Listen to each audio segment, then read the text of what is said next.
From politics, fisheries officials from Kenya say the country has benefited a lot from cooperation with countries from Africa and the Indian Ocean islands, who are jointly implementing a framework to curb illegal fishing in the region. Kenya is said to have benefited from shared resources in curbing the scourge, as well as shared information.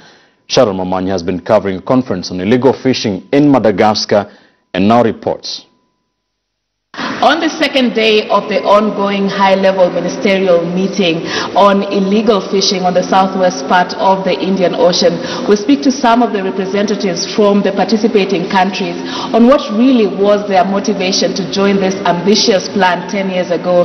Remember, the PRSP plan is the regional monitoring and surveillance plan aimed at curbing illegal, unreported and unregulated fishing on the southwest part of the Indian Ocean. Kenya had no option, because as you see, this is a global issue and you cannot pretend like a country to say you'll fight it alone. You need the cooperation of all the other member states so that you can get the intelligence information, and you can also get the synergies of the programs that are within the region for you to fight the IUU menace. When we have a number of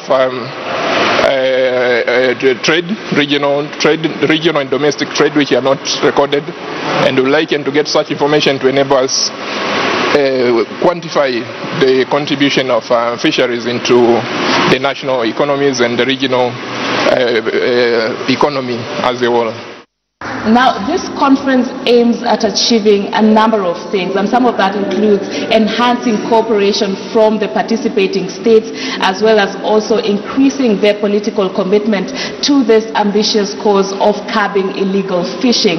Now, we speak to also some of the representatives here to talk about what exactly do they plan to do more to, just to add on this joint cause.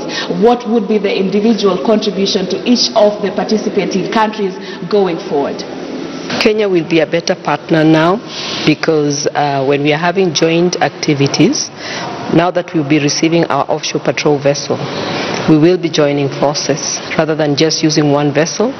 And also it will be an opportunity in that the vessel, let's say like now they're using the Atanasa, it could come into our region and ours could come to their region. So there's that neutrality and no familiarity.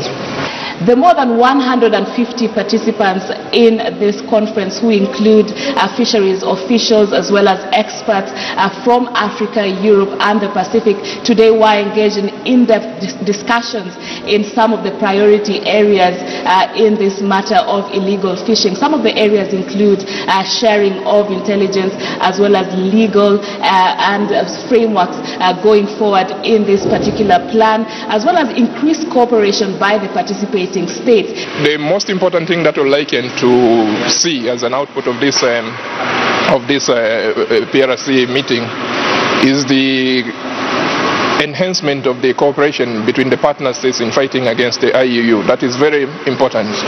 And again, there should be a concerted mechanism in which partner states will source funding to enable investment into the systems and again into the patrols, which are very important in curbing the IUU fishing within our areas.